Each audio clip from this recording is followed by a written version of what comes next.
نقدم اعتذارنا للشعب اليمني ولجمهورنا.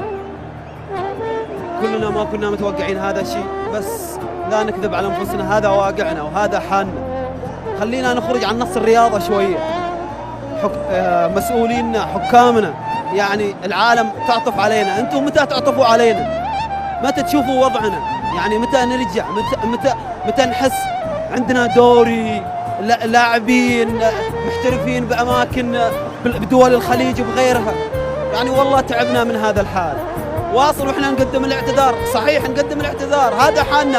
لاعبين لأول مرة يلعبوا بطولة، احنا ما جينا للمنافسة، ليش نكذب على انفسنا؟ احنا جينا لاعداد لاعبين شباب لأول مرة، لاعبين ما لاعبين دوري.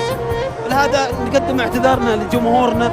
حاولنا نسعدكم، حاولنا نقدم شيء ولو بسيط لإسعادكم، بس الحمد لله هذا واقعنا وهذا حالنا. أنا ايش قلت لك في سؤالي؟ قلت لك أنتم قدمتوا كرة قدم جميلة وحلوة، وأنا أعتقد أن نقدر نعتبر هالبطولة انطلاقة، وحتى لو ما نافستوا على البطولة لكن في النهاية نقدر نشوفها انطلاقة للأيام الجميلة اللي جاية، فتفائلوا بالخير تجدوه وارفع راسك وأنت عارف أنك قدمت الكثير في هذه البطولة. إن شاء الله احنا متفائلين، وإن شاء الله حالنا يتحسن، وشكرا لتعاطفكم معنا، والحمد لله قدر الله ما شاء فعل.